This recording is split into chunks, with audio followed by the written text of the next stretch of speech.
amigos, bienvenidos a este nuevo episodio de Mindsurf, este espacio hecho por y para psiconautas, donde compartimos información e ideas acompañados de investigadores, activistas, puras personas importantes e interesantes en toda la comunidad psiconauta.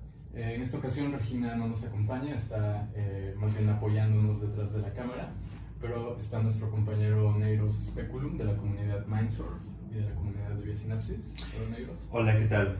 Pues aquí también acompañándolos, soy parte de la comunidad Mindsurf, ya lo mencionó Ibrahim, y también he colaborado en la Asociación Multidisciplinaria para la Preservación de las Tradiciones Indígenas con Plantas Sagradas, NERICA AC.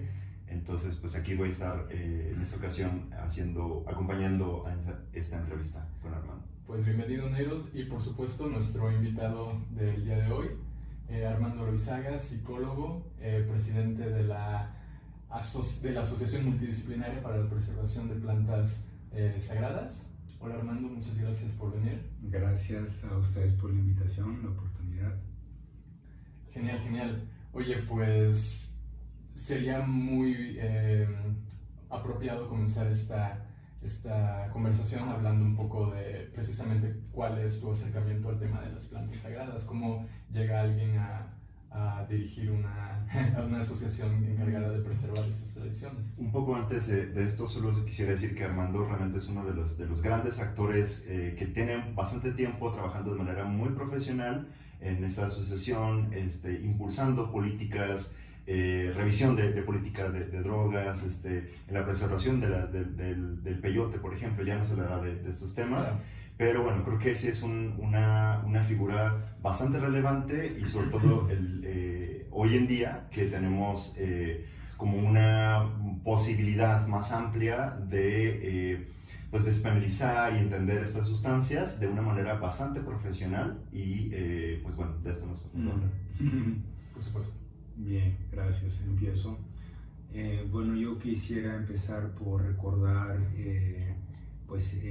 mi adolescencia fue cuando yo probé por primera vez una planta sagrada. Esos fueron los honguitos aquí en México, no muy lejos, en San Pedro Tlanisco, ya como parte de, pues esto fue en 1979, imagínate. Entonces, bueno, era la época un poquito todavía post-hippie, y ahí lo que quiero decir ahí es de que fueron experiencias que realmente me develaron un mundo, ¿verdad?, detrás de la cortina, que obviamente a esa edad pues todavía uno no tiene la capacidad de poder pues entender a 100. Creo que los referentes en aquel entonces eran, ¿verdad?, las enseñanzas de Don Juan, mucho esta literatura castañeda. Entonces como que no era estas plantas eran como algo no más allá, ¿no? Y bueno, sí probaron ser plantas muy poderosas. Ahí recordar un par de veces que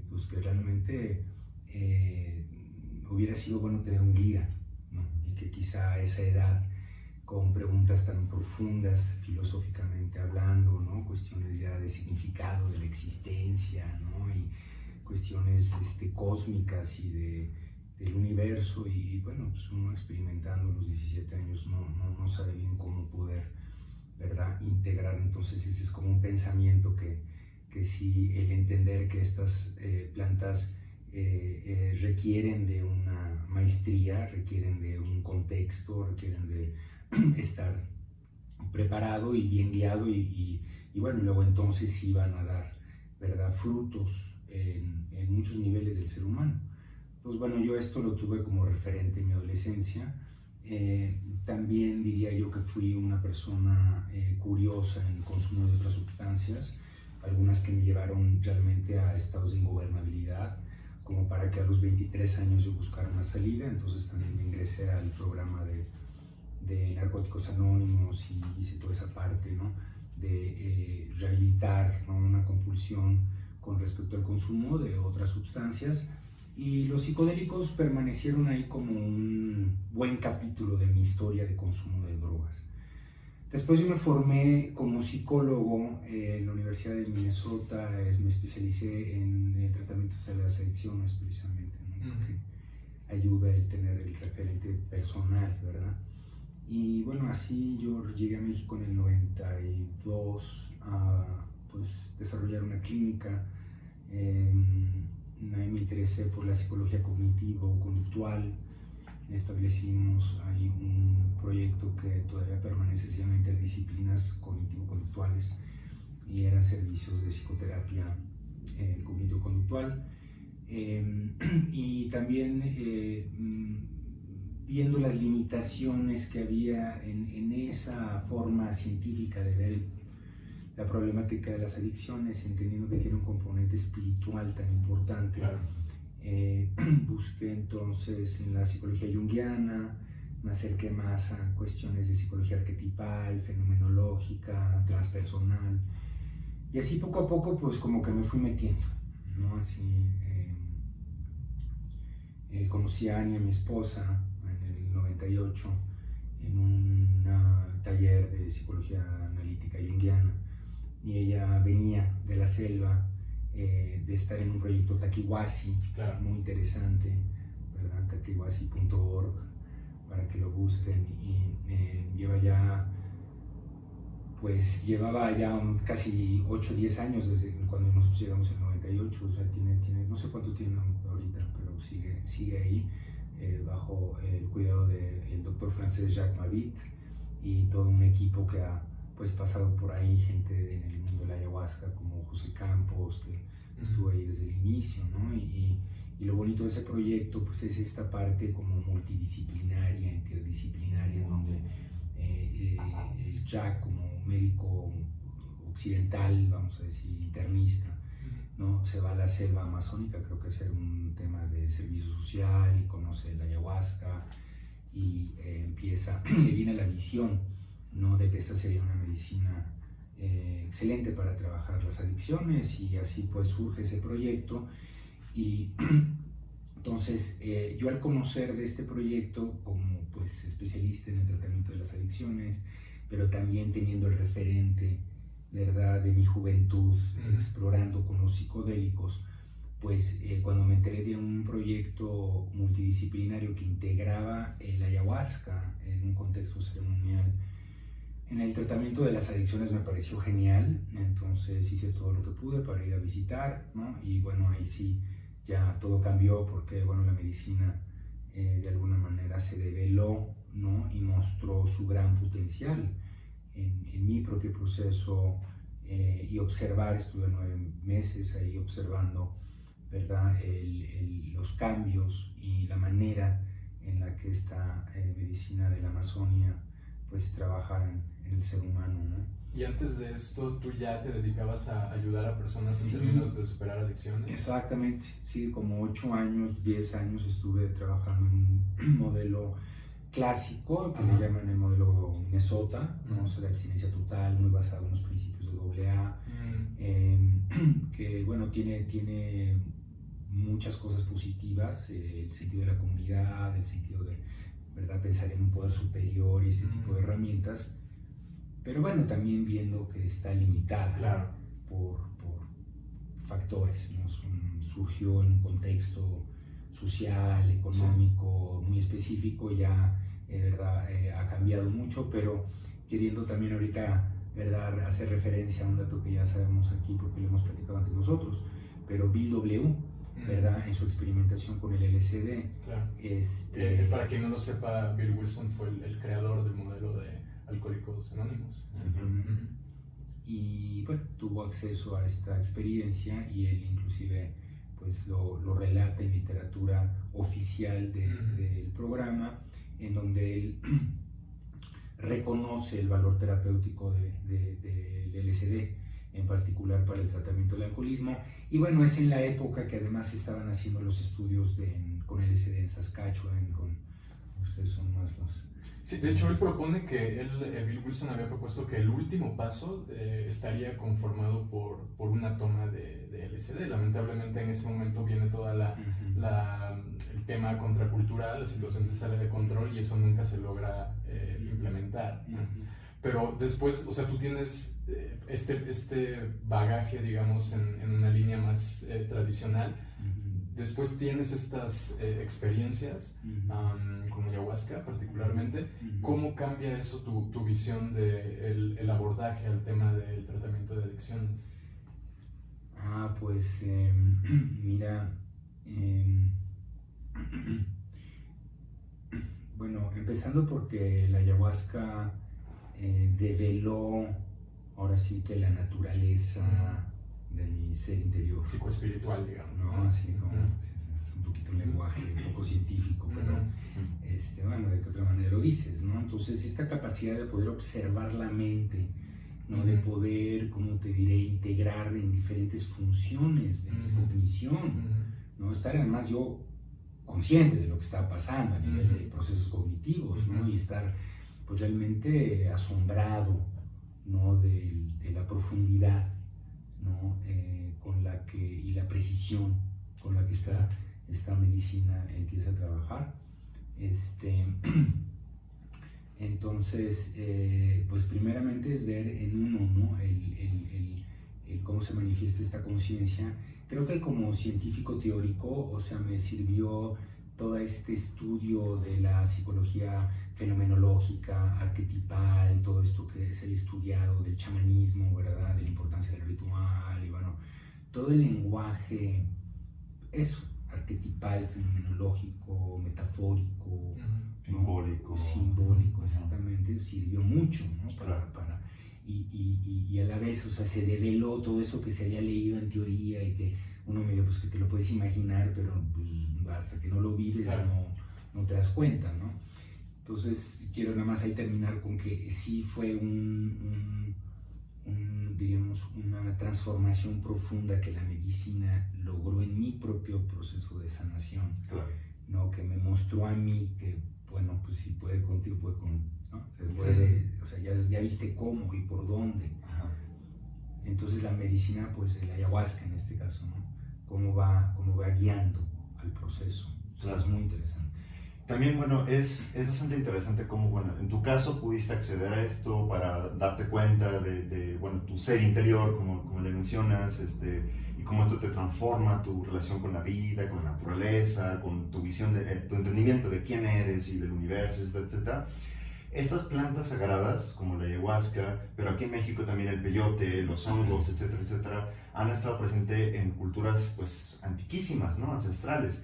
Y yo quisiera centrarme un poquito en esa otra faceta, como los huicholes, por ejemplo, ¿no? Que le han dado un uso al peyote también como una forma de sanación comunitaria, pero también como una forma espiritual, de relacionarse con lo sagrado. Entonces, bueno, conocemos que tu trabajo o la cuestión de la asociación civil tiene mucho que ver también con preservar estas tradiciones indígenas con las plantas sagradas y particularmente el peyote, ¿no? Cuéntanos un poquito de este proyecto de preservación del peyote que has apoyado durante bastante tiempo. Bien. Mira, te voy a decir cómo surge. Y eso es que, bueno, a través de mi contacto con MAPS, ¿no? La Asociación Multidisciplinaria para Estudios Psicodélicos, y Rick Doblin, pues realmente como un ejemplo, ¿no? Y un mentor de lo que es ser un activista de la conciencia, de las bondades de la ciencia psicodélica, ¿no? Y la importancia que tiene el poder hacer la política pública adecuada, ¿verdad? Que implica pues todo un trabajo de educación pública, y de ahí que surgió la inspiración de hacer este primer congreso. Fue un congreso internacional de medicina tradicional y salud pública, si lo contextuamos, con el subtítulo Peyote, droga lúdica o medicina tradicional. Esto fue en la Facultad de Antropología de la Universidad del Estado de México en Toluca. Se me ocurrió pues porque venía yo de estar participando en estos eventos que organiza MAPS, ¿verdad? Donde se crean los contextos para la discusión académica y así. Pues me inspiré, lo hicimos ahí en la universidad. ¿En qué año fue esto? En 2010. Okay. O sea que es como diríamos que la primera acción institucional sin que nos hubiéramos todavía constituido. Pero bueno, ahí lo interesante fue que por un lado en nuestra invitación, el llamado que hicimos nosotros como Niérica en gestión, o en gestación quiero decir, tuvimos la intuición de invitar a las iglesias nativoamericanas de Estados Unidos, de Canadá. Y a ellos les pareció genial que pues, hubiera un congreso académico sobre el peyote porque nunca se había hecho algo así. Claro, solo para aclarar un poquito, la Native American Church o la iglesia nativoamericana, pues es esta, digamos, ¿cómo le llamarías? Una organización religiosa de Estados Unidos en la que distintas tribus indígenas pues lucharon por sus derechos para poder consumir el peyote como un sacramento, como parte de su religión, de su espiritualidad y de su sanación comunitaria. Para que fuera aceptado, porque vale, el uso de ellos pues es de siglos atrás, ¿no? Sí, fue la fórmula que les sirvió Ajá. dentro de la Constitución de los Estados Unidos, en el principio de libertad religiosa, y lo disfrazaron dentro inclusive de elementos católicos. Entonces las primeras ceremonias de la iglesia nativoamericana, pues ahí ponían la Biblia. Mucho sincretismo, ¿no? Y eso permitió al gobierno, bueno, el gobierno ya tenía una deuda con ellos porque justo, bueno, les habían arrebatado las tierras a los niños, o sea, fue realmente un culturicidio atroz. Entonces ellos, bueno, al final de llegar a pelear este derecho, pues se lo consiguieron, ¿no? Y bendito sea Dios, la verdad que llegó el peyote en ese momento, principios del siglo XX, a las reservaciones, porque bueno, pues como te digo, les habían ya despojado prácticamente de todo. Claro. Entonces este peyote, una de las cosas interesantes es que realmente es transcultural. O sea, no importa si son lakotas de la nación Sioux, o si son navajos, o apaches, o comanches, o yaquis, o huirráricas, o inclusive nosotros que hemos compartido, hemos sido testigos de compartir esa medicina por parte de los huirrárica con los yaquis, ¿no? Por ejemplo, o con los purépecha, o sea. Entonces, lo interesante es que independientemente de esa cultura, el peyote te va a conectar con la raíz, ¿no? Con la raíz de tu cultura, ¿no? de tu ser, ¿no? O sea, y eso fue algo que prácticamente, pues te digo, yo creo salvó, ¿no? Muchas culturas en las reservaciones y entonces así fue que surge la iglesia nativa americana. Y surge también un altar, que es este altar de la media luna, y una forma de comulgar con esta medicina que también fue exportada, ¿no? Vino a México los primeros incursionistas de la iglesia nativa americana, llegaron aquí por ahí del 82, ¿no? Con Ruben Snake, ¿no? Y poco a poco Emerson Jackson y gente empezó a recibir llamados, se fueron con Leonard Crawdog al Sur Dakota. Entonces empezó a haber una presencia de este altar también en México, ¿verdad? Y entonces cuando tú piensas en el peyote, desde el punto de vista del uso ritual indígena, pues puedes pensar básicamente en estos dos como formas, ¿no? La forma huirrárica y la forma de la iglesia nativoamericana. Y de cierta manera, o sea, en este congreso pudieron como medio vincular, claro. Platícanos un poco de esto. Sí, entonces te decía que vinieron y justo fue un tiempo en donde se estaba apenas conociendo el tema de las mineras en Viricuta. O sea, ahí nos enteramos y sirvió también el evento para difundir un poco. Y a partir de ahí empezó también un movimiento de defensa de Viricuta, surgió a los meses de ello, surgió el movimiento de defensa de Viricuta Tamatzima-Oaxaca, con el Consejo Regional Huirrárica y otros colectivos, y bueno, fue toda la defensa. Esto fue del 2011 bueno, seguimos a la fecha. Claro, claro. Y también creo que es valioso señalar que esto fue un poco antes también de todo el boom de la ciencia psicodélica que hemos vivido en los últimos 7-8 años, sí. Que ha habido una popularización a partir de estudios en diferentes universidades de Estados Unidos, de Europa, pero bueno, en el 2010 esto apenas estaba resurgiendo, ¿no? Era el nacimiento de este resurgimiento. Claro, a mí me parece también importante recordar este momento que mencionas, ¿no? De las mineras, ¿no? Como de pronto unas mineras canadienses quieren comprar el territorio de Viricuta, que es sagrado para los huicholes, porque ahí se da el peyote, y pues bueno, está choque de paradigmas, que para ellos es pues, ganancia, dinero, carreteras, arrasar con todo el desierto, capitalismo, y en cambio están esas tradiciones indígenas que dicen, bueno, el territorio es sagrado, ahí se dan nuestras plantas sagradas, lo que nos conecta con la naturaleza, etcétera, etcétera. Claro. Y ahí es donde surge esta necesidad de preservar, ¿no? De cuidar, de ayudar a que las tradiciones indígenas, de que las plantas sagradas se preserven. Y pues me parece que fue una labor bastante importante, ¿no?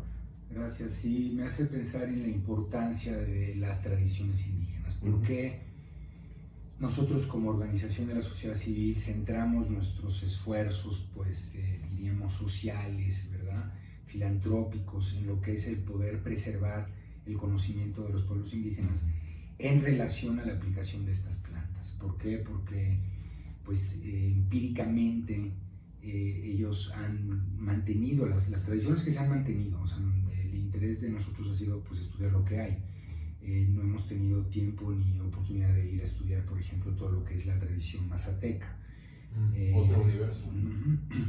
Pero nos tocó ver el mundo de la ayahuasca, porque se preservó en la Amazonía. Además ahí podremos hablar también de qué tantos años tiene la ayahuasca, ¿no? Está el debate, pero bueno, ahí fue incorporada, ¿no? la planta sagrada a la vida social, y de ahí que surge todo el folclore del vegetalismo, las diferentes maneras de cómo se manifiestan en el ayahuasca brasileño, con las tribus de Junicuín y los Yaguanáhuas y otras tribus, a diferencia del tipo de ayahuasca Putumayo, ¿verdad? Y el Perú, y surge, y bueno, y ahí se mantuvo. La colonia fue tan rapaz en Norteamérica, ¿verdad? Que bueno, pues los conocedores de estas plantas se fueron a la sierra, en el caso de los Wixárika, pues a territorios difíciles de accesar. Entonces lograron guardar, se escondían, ¿verdad? Para ir a Viricuta, hasta que bueno, pues ya no pudieron hacerlo más, y ahí estamos queriendo preservar ese pequeño territorio donde existe la medicina para salvaguardar todo este conocimiento de cómo mejor relacionarse con esta planta, ¿verdad? Y su potencial en el ser humano. Claro. Entonces yo creo que en vez de estarle queriendo inventar al hilo negro, vamos a decir, ¿verdad? La ciencia misma pues puede observar lo que ya ha estado funcionando para otras gentes, ¿no? Entonces ese ha sido el interés nuestro, de entender que la planta en sí, claro que farmacológicamente tiene efectos muy poderosos, pero realmente el resultado final o el efecto terapéutico puede ser, diríamos, impulsado o propiciado, ¿no? Por ciertos contextos. Esto que se le conoce como SETI, ¿no? Exactamente. En este caso enfocado en un abordaje terapéutico, digamos.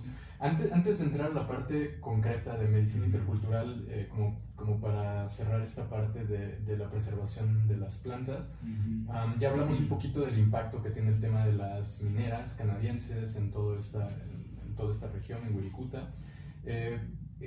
Pero pasando a otro factor que también es un elemento de riesgo para la propia preservación del peyote, ¿qué opinión te merece el tema del turismo psicodélico? Porque gran parte de nuestro auditorio son jóvenes que se van de expedición a Real de 14, a zonas desérticas, buscando este poderoso cactus, pero el impacto ecológico, la propia preservación de la cactácea, ¿cómo funciona? ¿Qué opinión te merece todo esto?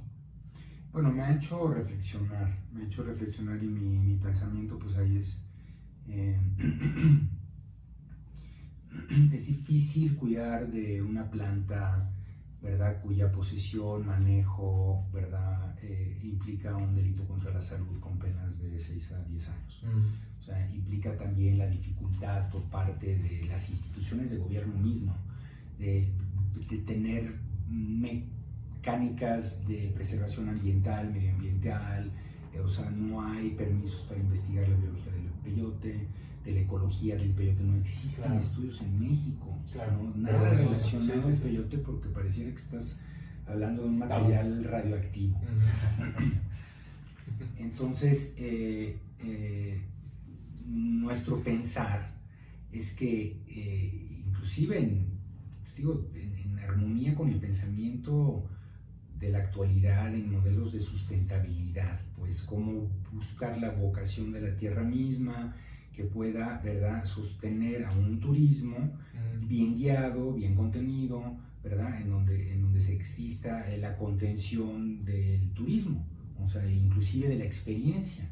O sea, debería Claro. haber educación, Claro. porque es obvio que la gente va a comer peyote. Ajá. Entonces, que hubiera también acceso a este conocimiento, a ceremonias sería lo ideal, ¿verdad? O sea, tú podrías pensar en un parque, ¿verdad?, espiritual, adecuado, ¿no?, para el tipo de experiencias. ¿verdad? Pero cabe, digo, vale la pena también ver cómo la misma JIFE, ¿no?, trivializa. ¿Qué es la JIFE? La Junta Internacional de Fiscalización de Estupefacientes, gracias. Pero trivializa búsqueda por parte del ser occidental, ¿no?, de estas plantas con estos fines, ¿verdad?, de pues, desarrollo personal y espiritual. Entonces, si ya es un turismo que se está dando, o sea, la alternativa de manejarlo con la macana, ¿no?, y en el modelo del delito, ¿no?, y de la extorsión por parte del Ministerio Público de Matehuala, y, o sea, eso no funciona. También promueve, creo yo, el saqueo, pues porque pues, es un poco tierra de nadie, no hay ¿verdad?, una vigilancia pues realmente operativa. Ahí está parte del Consejo Regional Wixárika tiene vigilancia en Wirikuta, bueno, pero les rebasa la tarea, tendrían que tener cuatrimotos, tendrían que tener unas torrecitas con binoculares, ¿verdad? Y por lo menos ser como, o sea, no permitir que entrara el manejo de delito, o sea, sino que se pudiera ver como un tipo de infracción administrativa, ¿verdad? Puedes comer la medicina que esté ahí dentro de ciertos cuadrantes, porque sabemos que ahí no vienen a cosechar los huicholes, o sea, poder determinar en dónde están las poblaciones, ¿verdad?, que tienen que decir resguardarse para el aprovechamiento tradicional del pueblo wixárika. Pero bueno, hay otras zonas donde también crece el peyote, donde no hay un interés propio por parte de los centros ceremoniales wixárika, ¿verdad?, donde también podría haber un manejo de acceso a este peyote para uso con fines espirituales de desarrollo, ¿verdad?, de la conciencia, sin afectar, ¿no?, los derechos del pueblo wixárika. Claro, o el ecosistema, etc. O el ecosistema. Entonces podríamos decir que el problema no es el turismo psicodélico per se, sino que el turismo aparece en este contexto del prohibicionismo, y debido al prohibicionismo tenemos un mercado negro, tenemos una autoridad que persigue, toda una actividad punitiva por parte de las autoridades, y eso es lo que genera un efecto dominó que nos lleva a este panorama tan delicado. Más que las personas buscando tener estas experiencias, es todo el contexto que ha generado. Claro, o sea, y se ve mucho más afectado por las tomateras, por las mineras, que por los morros. Que por la gente que va y come el peyote. Sí. Ahora, mira, puedo decir como observador, se habla mucho de este saqueo, no dudo que haya saqueo, no, yo me imagino que sí hay exportación de este peyote para consumo en otros países, pero la observación de mi parte, pues cuando yo voy a caminar por ahí, pues yo veo que el ecosistema todavía da, y ahí mismo donde los wixárika van a hacer su ofrenda y su recolecta año con año, que es un polígono bastante delimitado, sigue habiendo abundancia. Entonces sí se oye, ¿verdad?, de la historia del Maracame, que dice que ya no encontró, que verdad que la gente que observa que si hay saqueo, o sea, no digo que no lo haya, pero nosotros lo que queremos es tener datos duros, claro, para lo cual sugerimos poder hacer investigaciones. Lo cual no se puede hacer por el prohibicionismo. Ándale, haz de cuenta que esas son parte de las acciones y de las estrategias de acción que nosotros pues contemplamos, ¿verdad?, que es el poder dialogar con gobierno, instituciones de salud y de medio ambiente, para poder, dentro del marco de la ley, ¿verdad?, tener acceso a la planta para estudio científico. Claro. De hecho, bueno, aquí quisiera como ya empezar a tocar ese otro tema. O sea, uno de los objetivos de de NIERICA, de la asociación, es, bueno, la preservación de las tradiciones indígenas con plantas sagradas, pero otro que va bastante ligado es la cuestión de la política de drogas, ¿no? Entonces, aquí creo que justamente para poder defender ese territorio, para poder permitir el acceso a las plantas, con fines terapéuticos, etcétera, tiene que haber un diálogo, como dices, con gobierno, con las instancias como la JIFE, como el Congreso de Viena, entonces eso es algo en lo que también has trabajado. Platícanos un poquito de eso, cuáles han sido tus acciones, tus propuestas, qué es lo que ha hecho NIERICA con respecto a esto. Bien, bueno, entonces a lo largo del trabajo, en los años, sí, pues en la parte de la defensa de Vilcuta, pero también en el estar estudiando a fondo, ¿no?, los efectos terapéuticos en el tratamiento de diferentes condiciones de salud mental, con plantas, con psilocibina, con ayahuasca, pues queda claro que realmente el potencial para el cuidado de la gente, ¿no?, como medicina, vale la pena que se escuche los nuevos datos científicos, vale la pena que se revisen las políticas de droga que en aquel momento del 1971, cuando entran estas sustancias en la convención, era otro contexto sociopolítico, cultural. Y a 45 años después... Estábamos hablando del apogeo del prohibicionismo, en el 71, era el momento en el que todos los países estaban... aterrados. Exacto. Y copiando las decisiones, en este caso, de los Estados Unidos. Sí, sí.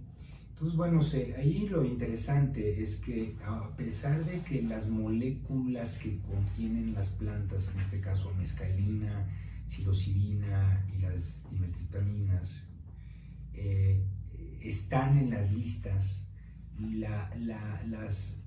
los órganos de regulación a nivel internacional distinguen entre la planta y un uso de algún tipo de derivado de la planta sin ninguna síntesis, vamos a decir, una mezcla, o eso para ellos no es considerado tema de la convención. O sea, solo los activos, digamos. Exactamente. Entonces ya lo que sería la legislación de la ayahuasca como tal no compete al derecho internacional. Está la recomendación por parte de los órganos internacionales a que cada país legisle a su manera dentro de su contexto sociocultural. Lo interesante que México aporta es que a nivel mundial pues seríamos nosotros, ¿verdad?, de las culturas, de los países que más riqueza de uso de plantas psicodélicas, culturas zapotecas, mijes, mazatecos, wixárikas, etc., ¿no? Entonces creo que sí tendríamos nosotros, diríamos, la exposición de motivos a nivel sociocultural e histórico como para que en este país hicieran excepciones en una legislación que reconociera las plantas como sagradas, ¿no?, como vestigios culturales. Y ahí cabe mencionar que México adoptó una política y una postura pues represiva, ¿verdad?, muy en la línea de la guerra contra las drogas de Richard Nixon, y optaron aunque tomaron una excepción, ¿verdad?, la excepción tampoco fue una excepción completa. O sea, sí accedieron a decir, ok, nosotros estamos de acuerdo que esas sustancias sean categorizadas como drogas.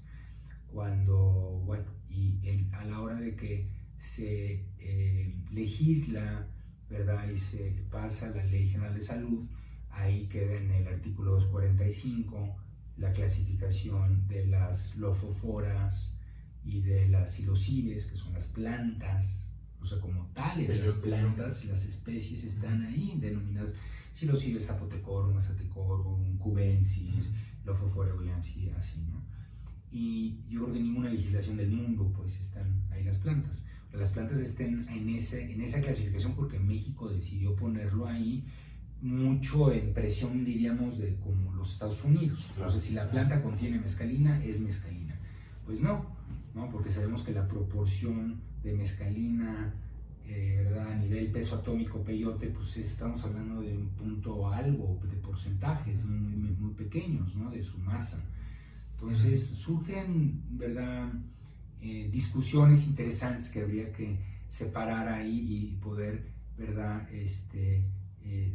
Discernir entre una cosa es la legislación internacional sobre la prohibición de las sustancias psicoactivas en su estado puro, ¿verdad? Como si fueran, ¿verdad?, sintetizadas en un laboratorio en China. Bueno, no queremos eso, si queremos que haya un control, ¿verdad?, de tambos de mezcalina y así. Barriles. Claro, pero no de, ¿verdad?, unos, ¿verdad?, viajeros jóvenes que se incursionan en el desierto, buscan un poquito de sentido a la vida y, ¿verdad?, los agarran con 10 cabezas de peyote y les cuelgan una sentencia de 10 años en prisión como delito contra la salud. Sí. Entonces, esa desproporcionalidad en este país es aberrante. O sea, realmente el concepto de delito contra la salud en relación al uso de ceremonial de plantas sagradas en este país sí, digo, Sobre todo, deja mucho que discutir. claro, sobre todo considerando lo que dijiste antes, ¿no? Que México tiene todo este trasfondo histórico, antropológico, toda la farmacopea enteogénica que tenemos como cultura. Y lo que nos lleva al otro punto que es interesante de hablar y que también es, creo, uno de los argumentos principales en la lucha de la despenalización y en el combate al prohibicionismo, que son todos los potenciales terapéuticos que tienen estas sustancias. No sé si podemos hablar específicamente del rol terapéutico, en este caso del peyote o de cualquier otra sustancia, visto desde la perspectiva de la medicina intercultural, que es otra de las áreas de estudio de tu asociación. Ya, cómo no, con mucho gusto. Mira, nuestros estudios han sido, o sea, como académicos, ¿no?, cualitativos, claro, observacionales, han sido más sobre las cualidades terapéuticas de la ayahuasca. O sea, fenomenológicamente eso es como lo que hemos visto a nivel académico. Sería muy interesante poder desarrollar un estudio y hemos pensado en hacer estudios cualitativos también para poder ir cartografiando los efectos y cómo son diferentes, cada planta tiene mira, la virtud de las plantas, hablar de la ayahuasca, ¿no? O sea, la ayahuasca tiene un efecto, bueno, como toda sustancia en el sistema nervioso central. Sabemos que hay como un efecto de estimulación y de, diríamos, ecualización interhemisférica a nivel de comunicación, ¿verdad?, dentro del cerebro mismo. Y bueno, puede explicar por qué hay sinergia de procesos, ¿no? O sea, se observan insights, recuerdos, exacto, ¿no? Entonces se van a sinergizar, así le llamamos, pues se van a, para no decir potencializar, pero se van a sinergizar pues la memoria, ¿verdad? Lo que es la recolección de la memoria, acordarte y ¿verdad?, con una gran nitidez. Entonces la función de la memoria, la función de la emocional, pues de poder sentir las emociones más cercanas, ¿no?, de una forma, tiene una cualidad también introspectiva, autoanalítica, pero también como con una cualidad de poder hacer un sesgo perceptual. Entonces te observas a ti mismo desde un ángulo que a lo mejor no te habías observado antes y empiezas a observar tus propios procesos de la mente y te vas dando cuenta. Entonces hay mucho insight, exactamente, ¿no? Y entonces, ¿cómo llegan a esos insights? Pues bueno, es más o menos esto, ¿no? ¿Cómo será que esta plasticidad, ¿verdad?, de procesos y esta activación, bueno, finalmente resulta lo que para mí sigue siendo fascinante, ¿no? Y veo que siempre es renovador, es la precisión con la que, diríamos, las personas encuentran, ¿verdad?, experiencias con significado muy importante para ellas, ¿no? O sea, no fueron nada más a un viaje celestial, recreativo, en donde se fundieron con el todo, y, o sea, sí, pero, ¿no? O sea, en contexto a qué, y además siempre es como, entonces, la revalorización, lo llevamos como la revaluación, ¿no? O sea, como una, digamos, dirías una evaluación de tus valores, ¿no? De tus mismos, cuáles son los principios que rigen tu vida, ¿no? También me parece parece importante recalcar cómo, bueno, la propuesta de Nérica es estudiar el efecto, sí, de estas plantas aplicado en un contexto terapéutico, sí, pero también incluyendo la parte chamánica un poco, ¿no? O sea, los cantos, el ritual, el contexto ceremonial, porque ya no, o sea, porque es justamente poder darle, respetar los conocimientos tradicionales indígenas en unión con la psicoterapia moderna. Claro, ¿no? Y ya lo habíamos mencionado hace ratito, como si hacemos nosotros un énfasis en el papel que juega el ritual, ¿no? Y la ceremonia, lo que ahora se conoce como chamanismo, ¿no? La prestidigitación en el momento, ¿no? Para canalizar la medicina hacia un buen final, ¿no? Y eso es un arte, cabe mencionar en la observación que gente que recibe una dosis que farmacológicamente es obviamente inocua, o sea, vamos a decir una gotita de ayahuasca, y sin embargo la experiencia a nivel psicológica, integrativa, espiritual que describe la persona, pues a la par de la persona que sí tomó una dosis fuerte de la medicina, ¿no? Entonces ahí es donde empiezas a observar que no, bueno, ¿dónde está el potencial curativo? Si tú metes el ayahuasca en una cápsula, pues Dios me libre, ¿no? O sea, ¿qué va a pasar? Ya están haciendo experimentos con eso, pero esa medicina no funciona así. O sea, no puedes nada más tomarte y irte a acostar y ya tener una experiencia. Bueno, seguro la tendrás. Pero aquí nosotros lo que observamos es cómo el ritual cura, cómo los elementos que vienen transmitidos de generación a generación, ¿no? por parte de estos, porque el cognoscentrismo, ¿no? El culturicentrismo nos hace pensar que estos, ¿verdad?, indios en la selva con su taparrabo no saben nada. Sí, que es nada más les gusta pegarse bien hasta arriba y se soplan por la nariz, el DMT, y están locos. Y quién sabe, ¿no? Saben mucho de plantas, de psiquiatría, saben. O sea, es muy interesante. Vamos, el propio hecho de cómo llegaron a descubrir la ayahuasca, considerando que hay 10.000 o 100.000 lianas diferentes en la selva, cómo supieron cuál juntar con cuál.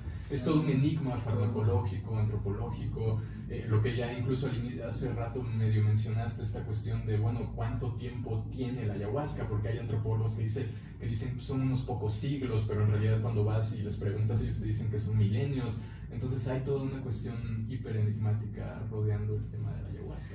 Podríamos estar hablando horas y horas. Sí, cuando quieras podemos seguir hablando. Pero la importancia del ritual, ¿no? Y la importancia de que, bueno, ya hablando como recurso biológico de los pueblos indígenas, hablando como un recurso espiritual de la humanidad, ¿no? ¿Verdad? O sea, con qué cuidado el hombre blanco, ¿verdad? Nosotros, en nuestra cultura, ¿verdad?, medicamentosa, cientificante, tecnológica, y así. ¿Y qué vamos a hacer con lo sagrado? Eso es como, eso es a lo que yo vengo a hablar aquí, ¿no? Cómo poder introducir, voy a decir de regreso, pero bueno, en la ciencia, ¿no? El discurso y la discusión sobre el espíritu. Claro. ¿No? Sobre qué implica. Hay un cambio de paradigma. Claro, ¿no? Y no puedes hablar ahorita de la psicología contemporánea si no reconoces una parte, ¿verdad? Digo, la quisieron, ahora sí que normalizar con el término, pues, la psicología humanista, ¿no? Y luego ya vino Groff y, bueno, de plano destapó con lo transpersonal. Pero ya cuando haces esos análisis, bueno, ya empiezan a hacer fronteras con el misticismo, con la meditación, el budismo, el conocimiento más, ¿verdad?, cósmico. Y entonces, bueno, creo que ahí amerita, ¿verdad?, como el aporte que pueden dar hacia mejorar la psiquiatría, hacia mejorar la salud mental en general. La cultura, ¿no? Entonces, bueno, creo que el estigma permanece todavía. Digo, hoy podemos estar aquí sentados y espero que haya cientos, si no miles de video escuchas, ¿verdad? Pues bueno, hacer un spot comercial para este movimiento que me encanta claro. tanto del Gracias Plantas Medicinales, por ahí una iniciativa del Thank You Plant Medicine que surge, creo que de un chavo en Costa Rica, y bueno, en fin, esto ya es una... Sí, de hecho en Mindsurf entrevistamos a David. A David, Ajá. Yo conocí a Jonathan, él fue el que me introdujo a esto. Colaboran. Ajá. Y bueno, a mí me parece genial, ¿no? que tomemos responsabilidad de nuestra conciencia, de nuestra libertad de conciencia. O sea, si no reclamamos nuestros derechos a evolucionar como seres espirituales, y esto a religiosos, o sea, al margen de la religión.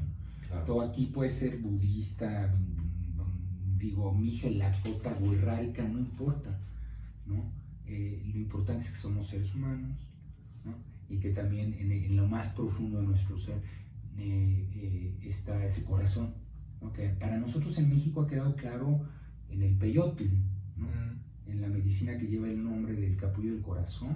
Imagínate la Esa es su etimología, capullo del corazón. Sí, la conciencia de las culturas que le dieron ese nombre a esa planta, ¿no? Claro. Y como cuando tú dices, yo es que te amo con todo mi corazón, o lo siento con todo mi corazón, no lo sientes en tu mente, no lo sientes en otra función que estas plantas, por las reconexiones y las cosas que tú quieras, que activan, ¿verdad? Este equilibrio de la energía en nuestro, ¿verdad? El mecanismo para que el corazón y la razón y el cuerpo y todo empiece a estar en equilibrio. O sea, claro, a mí también me parece como bastante valiosa esta propuesta de la Asociación Niérica, que es justamente como un diálogo intercultural, en el sentido en que ya no, o sea, ciertamente lo que mencionas, ¿no? Rescatar un poco lo sagrado, las tradiciones, pero no solo ese plano, sino también, dialogar con el mundo moderno, ¿no? Y creo que tu formación como psicólogo, el haber estudiado a Jung, el haber estudiado la psicología transpersonal, pues ya te da herramientas para poder hablar a la comunidad científica moderna de estas otras dimensiones de la realidad que modernamente podemos decir, bueno, son arquetipos, son símbolos, son el contacto con complejos psíquicos más profundos. Es decir, usar un lenguaje moderno para poder así accionar un diálogo con estas instancias gubernamentales, académicas, que aún no se han dado cuenta del valor tan relevante de esta otra dimensión de lo sagrado, y que las tradiciones indígenas son las que lo han cuidado, lo han guardado, y por eso, bueno, va bastante bien engarzados los tres objetivos de la asociación, ¿no? O sea, la preservación de las tradiciones indígenas con plantas sagradas, la política de drogas para poder, digamos, facilitar, cuidar, permitir, acceder, regular, etc. Y, bueno, la investigación en la medicina intercultural, es decir, que vincule este paradigma que le da un lugar a lo sagrado con pues la psicoterapia moderna, que tiene otro lenguaje, y que, bueno, al aproximar ambas partes, pues justo estamos como, bueno, está la asociación como tratando de decir, bueno, no nos olvidemos que esto también tiene muchísima relevancia.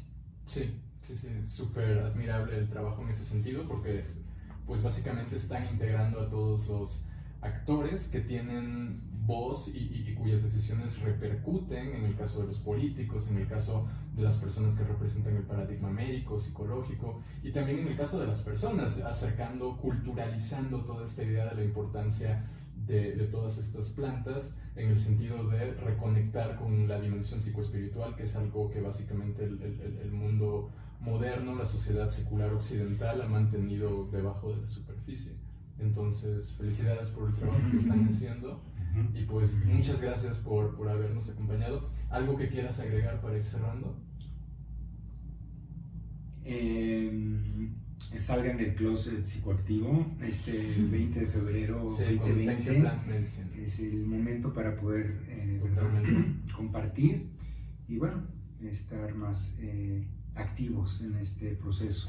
Así, muchas gracias por la oportunidad, ¿verdad?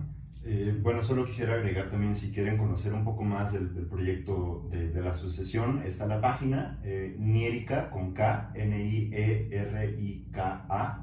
.info.